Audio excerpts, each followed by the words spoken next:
Good day to all. வாங்க மேக்ஸை புரிஞ்சு படிப்போம். 9th ஸ்டாண்டர்ட் சாப்டர் 8 குவாட்ரிலேட்ரல்ஸில் எக்ஸசைஸ் 8.1ல் 12th சம். ஸோ என்ன கொடுத்துருக்குறாங்கன்னு பார்த்தீங்கன்னா ஏபிசிடின்றது ஒரு ட்ரப்பீசியம்ன்றாங்க. AB is parallel to CD and AD is equal to BC. இது ட்ரப்பீசியம்னு சொல்லியாச்சு, ஒரு சைடு பேரலல்னு சொல்லியாச்சு, ஒரு சைடு ஈக்குவல்னு சொல்லியாச்சு.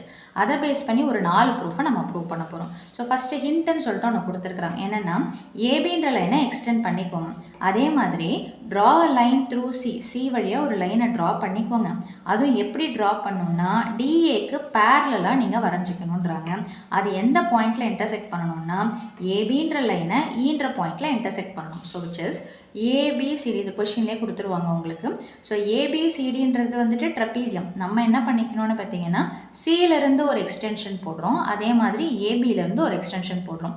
இந்த 2 லைனும் மீட் ஆகுது பார்த்தீங்களா, அந்த பாயிண்ட் என்னென்னு பார்த்தீங்கன்னா இதில் ஃபர்ஸ்ட் என்ன அப்படின்னு பார்த்தீங்கன்னா ஃபஸ்ட்டு சொல்யூஷனில் அவங்க கொடுத்துருக்குற அந்த சென்டென்ஸை நம்ம எடுத்து எழுதுகிறோம். ஏபியை நம்ம எக்ஸ்டெண்ட் பண்ணுறோம், சி வழியாக ஒரு லைனை பேரலாக வரைஞ்சிக்கிறோம். அது பார்த்தீங்கன்னா ஏன்ற லைனை பாயிண்ட் ஈல மீட் பண்ணுது. So it is clear that இப்போது நம்ம வரைஞ்சிருக்கிறோம் இல்லைங்களா, அந்த வரைஞ்சதை பார்த்தீங்கன்னா உங்களுக்கு எப்படி வரும்னு பார்த்தீங்கன்னா ஏஇசிடி இந்த இதை மட்டும் நீங்கள் எடுத்து பார்த்தீங்கன்னா இது வந்துட்டு உங்களுக்கு பேரலலோகிராம் மாதிரி தெரியும், ரைட்டுங்களா? ஸோ அப்போது இந்த சைடை மட்டும் நீங்கள் எடுத்து பார்த்தீங்கன்னா இது ஒரு பேரலோகிராம் மாதிரி தெரியுது. ஸோ இப்போ இதை வச்சு நம்ம ஸ்டார்ட் பண்ண போகிறோம். ஸோ இங்கே சின்னதாக டயக்ராம் வரைஞ்சிருக்கேன். ஸோ நம்ம ஃபஸ்ட்டு ப்ரூவ் பண்ண வேண்டிய ப்ரூஃப் என்னென்னு பார்த்தீங்கன்னா angle A is equal to angle B. So first என்ன அப்படின்னு பார்த்தீங்கன்னா ஏடின்ற இந்த சைடும் அதே மாதிரி சிஇன்ற இந்த சைடும் ஈக்குவல். என்ன ரீசன்? பேரலோகிராம்னு சொல்லிட்டோம் இல்லைங்களா. ஸோ அப்போது opposite sides of a parallelogram AECD எப்போவுமே எப்படி தான் இருக்கும்னு பார்த்தீங்கன்னா ஈக்குவலாக தான் இருக்கும். ஸோ ஃபஸ்ட்டு ஈக்குவேஷனாக நம்ம இதை எடுத்துக்கிறோம். அதே மாதிரி கொஸ்டினில் என்ன கொடுத்துட்டாங்கன்னு பார்த்தீங்கன்னா ஏடின்ற இந்த சைடும் பிசின்ற இந்த சைடும், அதாவது பின்றது இங்கே ஒரிஜினல் இதில் இருக்கும். ஸோ இங்கே இருக்கிறது பார்த்தீங்களா, இதுதான் ஒரிஜினல் டயக்ராம். தட் இஸ் நம்ம ட்ரப்பீசியம் வரையும் போது இருக்கிறது. ஸோ இது கொஷின்லேயே கொடுத்துருக்கிறதுனால ஸோ நம்ம என்ன பண்ணுறோன்னு பார்த்தீங்கன்னா AD is equal to BC அப்படின்றத நம்ம எடுத்து எழுதிடும். இதுவும் கிவன். ஸோ இதை ஈக்குவேஷன் 2ன்னு சொல்லிட்டு வச்சுக்கிறோம், ரைட்டுங்களா? ஸோ இந்த ஃபர்ஸ்ட் ஈக்குவேஷன் செகண்ட் ஈக்குவேஷனை பாருங்கள்.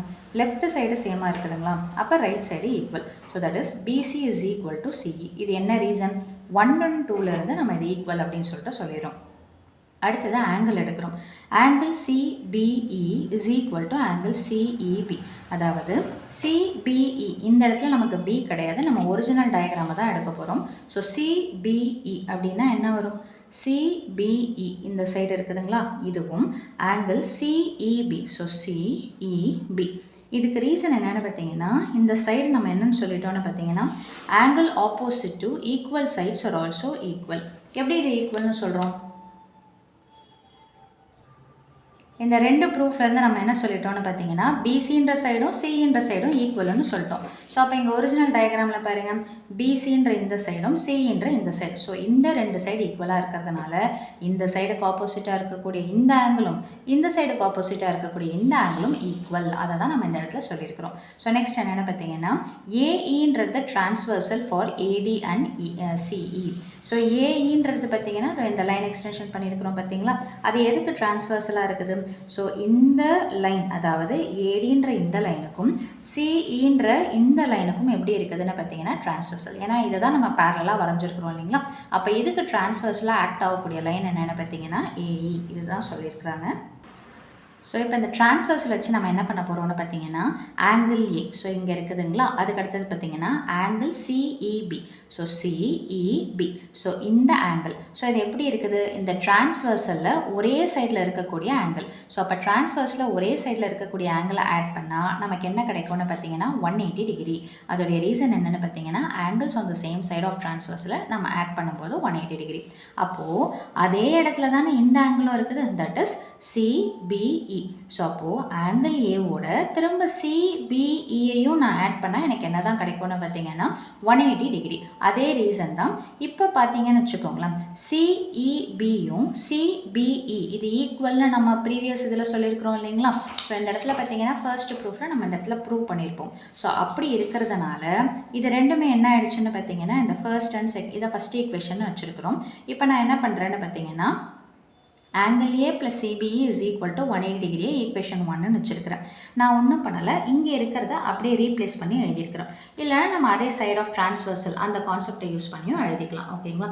ஸோ இதை ஈக்குவேஷன் 1ன்னு சொல்லிட்டு வச்சுக்கிறேன். இப்போ நான் என்ன பண்ணுறேன்னு பார்த்தீங்கன்னா ஆங்கிள் ஏக்கு பதிலாக ஆங்கிள் பின்னு சொல்லிட்டு மாற்றுறேன். இதுவுமே நம்ம ஃபஸ்ட்டு ப்ரூஃபில் என்னென்னு ப்ரூவ் பண்ணியிருக்கிறோம், angle A is equal to angle B. என்ன ரீசன் அப்படின்னு பார்த்தீங்கன்னா இதுதான் நம்ம ப்ரூவ் பண்ண போகிறோம். ஸோ ஆங்கிள் ஏவை எப்படி ஆங்கிள் பின்னு போடுறோன்னா, இங்கே ஆங்கிள் ஏ இருக்குதுங்களா, இங்கே ஆங்கிள் பி இருக்குதுங்களா. ஸோ அப்போ என்ன பண்ணலாம் அப்படின்னு பார்த்தீங்கன்னா இந்த லீனியர் பேர் ஆஃப் ஆங்கிள்ஸை ஆட் பண்ணும்போது எனக்கு என்ன கிடைக்கும் அப்படின்னு பார்த்தீங்கன்னா 180 டிகிரி. ஸோ அப்போது angle B plus angle CBE is equal to 180 டிகிரியை இதை ஈக்குவேஷன் 2ன்னு சொல்லிட்டு வைக்கிறேன். ரீசன் என்னென்னு பார்த்தீங்கன்னா linear pair of angles. So next என்ன அப்படின்னு பார்த்தீங்கன்னா ஸோ ஃப்ரம் 1 and 2 இந்த ரெண்டு ஈக்குவேஷன் எடுத்துக்கலாமா. ஸோ இதுவும் 180 டிகிரி, இதுவும் 180 டிகிரி. அப்போ நான் என்ன பண்ணலாம், ரெண்டுத்தையும் ஈக்குவேட் பண்ணிக்கிறேன். ஸோ அப்போ காமனாக இருக்கிற இந்த சிபிஇன்றது போயிடுச்சுன்னா angle A is equal to angle B. So first ப்ரூஃப்ன்றது ஓவர். ரெண்டாவதாக நம்ம என்ன ப்ரூவ் பண்ணணும்னு பார்த்தீங்கன்னா ஆங்கிள் சியும் ஆங்கிள் டியும் ஈக்குவல் அப்படின்றத ப்ரூவ் பண்ணணும். ஸோ ஃபர்ஸ்ட் ப்ரூஃபில் என்ன பண்ணியிருக்கிறோம் அப்படின்னு பார்த்தீங்கன்னா ஆப்போசிட் சைட்ஸ் பேரலோகிராம் ஈக்குவல்னு சொல்லிட்டு கொடுத்துருக்கிற இந்த ஏடி இஸ் ஈக்குவல் டு பிசின்றத கிவன்ன்றதை வச்சு நம்ம என்ன பண்ணிட்டோம்னு பார்த்தீங்கன்னா பிசியும் சிஇயும் ஈக்குவல். ஸோ அதே மாதிரியே பார்த்தீங்கன்னா இந்த ரெண்டு ஆங்கிள்ஸும் எப்படி இருக்குதுன்னு பார்த்தீங்கன்னா ஆப்போசிட் சைட்ஸ்க்கு ஈக்குவலாக இருக்கக்கூடிய ஆங்கிள்ஸ் எப்போவுமே ஈக்குவல் அந்த கான்செப்டை சொல்லிட்டு டிரான்ஸ்வர்ஸில் வச்சு நம்ம என்ன பண்ணுறோம் அப்படின்னு பார்த்தீங்கன்னா ஒரு ஆங்கிள் லீனியர் பேரன்றது சேம் சைட் ஆஃப் த டிரான்ஸ்வர்சல்ன்ற கான்செப்டை வச்சு ப்ரொசீட் பண்ணிக்கிறோம். ஸோ இந்த சிஇபியும் சிபிஇயும் ஈக்குவல்னு ஜஸ்ட் பிஃபோரில் தான் நம்ம ப்ரூவ் பண்ணியிருப்போம். ஸோ அதை வச்சு நம்ம போடும்போது ஆங்கிள் ஏவை நம்ம என்னவா மாற்றிக்கலான்னு பார்த்தீங்கன்னா ஆங்கிள் பி அப்படின்னு சொல்லிட்டு மாற்றிக்கலாம். அதாவது ஆப்போசிட்டாக இருக்கக்கூடிய அந்த ஆங்கிள்ஸ் ஆங்கிள் ஏவும் ஆங்கிள் பியும் சொல்லிட்டு நம்ம மாற்றிக்கிறோம். So B plus CBE is equal to 180. From 1 and 2 என்ன பண்ணலாம் அப்படின்னு பார்த்தீங்கன்னா இந்த காமனாக இருக்கக்கூடிய சிபிஇயை கேன்சல் பண்ணிங்கன்னா angle A is equal to angle பின்னு சொல்லிட்டு வந்துடும். அடுத்தது பார்த்தீங்கன்னா angle C is equal to angle D. இதை எப்படி ப்ரூவ் பண்ணலாம் அப்படின்னு பார்த்தீங்கன்னா இப்போ பேரலல்ன்ற கான்செப்டை எடுத்துப்போம். ஏபின்றது எதுக்கு பேரலாக இருக்குது, சிடிக்கு பேரலாக இருக்குது. So AB is parallel to CD. இப்போ என்ன சொல்கிறாங்கன்னா angle A angle D angles on the same side of the transversal. இப்போது இது பேரலல்னு வைக்கிறீங்கன்னா இந்த பக்கமாக வர்றது டிரான்ஸ்வர்சல் ரைட்டுங்களா. அப்போ இதை ஏன்னும் இதை டின்னும் வச்சுக்கோங்க. இந்த ஆங்கிள் ஏவையும் ஆங்கிள் டிவையும் ஆட் பண்ணால் எனக்கு என்ன கிடைக்கும்னு பார்த்தீங்கன்னா 180 டிகிரி. அடுத்த லைன் என்னென்னு பார்த்தீங்கன்னா ஸோ அதே மாதிரி இந்த சைடில் இருக்கக்கூடிய சியும் பியும் பார்த்தீங்கன்னா சேம் சைட் ஆஃப் த டிரான்ஸ்வர்சல்னு சொல்லலாம் இல்லைங்களா. ஸோ அப்போது இந்த சைடில் இருக்கக்கூடிய பியும் சியும் ஆட் பண்ணால் எனக்கு என்ன கிடைக்கும்னு பார்த்தீங்கன்னா 180 டிகிரி. ரீசன் என்னென்னு பார்த்தீங்கன்னா அதே angle on the same side of the transversal தான். ஸோ அப்போது இந்த பக்கமும் 180 இங்கேயும் 180ன்றதுனால நான் ரெண்டு எல்ஹெச்எஸையும் ஈக்குவேட் பண்ணிக்கிறேன். Angle A plus angle D is equal to angle C plus angle B. So நம்ம என்ன சொல்லியிருக்கிறோம் அப்படின்னு பார்த்தீங்கன்னா angle A is equal to angle பின்றதை நம்ம ப்ரீவியஸ் ப்ரூஃபில் ப்ரூவ் பண்ணியிருக்கிறோம் இல்லைங்களா. ஸோ அப்படி பார்க்கும்போது இதுவும் ஒன்றுன்ற கணக்கில் வந்துடும். ஸோ அப்படின்னா காமன் டேர்ம்ஸ் கெட்ஸ் கேன்சல் ஈக்குவல்ட்டுக்கு அந்த பக்கமும் இந்த பக்கமும் காமன் டேர்ம்ஸ் இந்த ரீசன்னால தான் இது கேன்சல் ஆகுது. அப்போ மீதி லெஃப்ட் ஓவர் என்ன இருக்குது, angle D is equal to angle C அல்லது angle C is equal to angle D. So second ப்ரூஃபை ப்ரூவ் பண்ணியாச்சு. ஸோ அடுத்தது தேர்ட் ப்ரூஃப் என்னென்னு பார்த்தீங்கன்னா ரெண்டு ட்ரையாங்கிள் வந்துட்டு கான்க்ருவெண்ட் அப்படின்னு சொல்லிட்டு சொல்லணும். ஆக்சுவலாக நம்ம மெயின் டயக்ராமில் பார்த்தீங்கன்னா நம்ம டயகனல் பேசிஸில் எதுவுமே போட்டிருக்க மாட்டோம். ஸோ ஏ பி இங்கே இருக்கும், சி இங்கே இருக்கும். இப்போ என்ன ப்ரூவ் பண்ண சொல்கிறாங்கன்னா ட்ரையாங்கிள்ன்ட்டாங்க. அப்போ நான் என்ன பண்ணுறேன்னா இந்த ஏபிசியை கனெக்ட் பண்ணி ஒரு ட்ரையாங்கிள் மாதிரி ஃபார்ம் பண்ணிடுறேன். அதே மாதிரி பார்த்தீங்கன்னா கொஷினில் ஒரிஜினல் டயக்ராமில் பார்த்தீங்கன்னா பிஏ எங்கே இருக்குதோ அதை வரைஞ்சிட்டு டீன்ற லைனை வரைஞ்சிக்கோங்க. இதே 3 பாயிண்ட்டுமே கொஷினில் இருக்கும். இந்த பிடின்ற லைனை நான் க்ளோஸ் பண்ணால் மட்டும்தான் எனக்கு ஒரு ட்ரையாங்கிள் கிடைக்கும். அதே மாதிரி இந்த ஏசின்ற இந்த லைனை க்ளோஸ் பண்ணால் தான் எனக்கு வந்துட்டு ஒரு ட்ரையாங்கிள் கிடைக்கும். ஸோ இந்த ரெண்டு ட்ரையாங்கிளை எடுத்துப்போம். So in triangle ABC and triangle என்னென்னு பார்த்தீங்கன்னா பிஏடி. ஸோ என்ன சொல்லலாம், ஃபஸ்ட்டு இங்கேயும் ஏபி இருக்குதுங்களா, இங்கேயும் ஏபி இருக்குதுங்களா. So AB is equal to BA common சைடுன்னு சொல்லிட்டு சொல்லிடலாம்.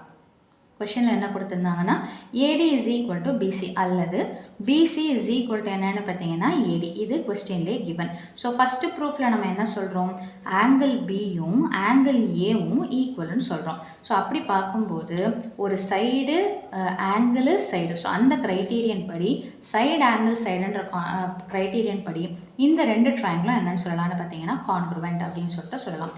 இப்போ லாஸ்ட்டில் என்ன கேட்குறாங்கன்னா last proof diagonal AC is equal to diagonal பிடி. ரொம்ப சிம்பிள். இந்த ரெண்டு ட்ரையாங்கிளும் நம்ம என்னன்னு சொல்லிட்டோம், கான்க்ருவெண்ட்னு சொல்லிட்டோம்.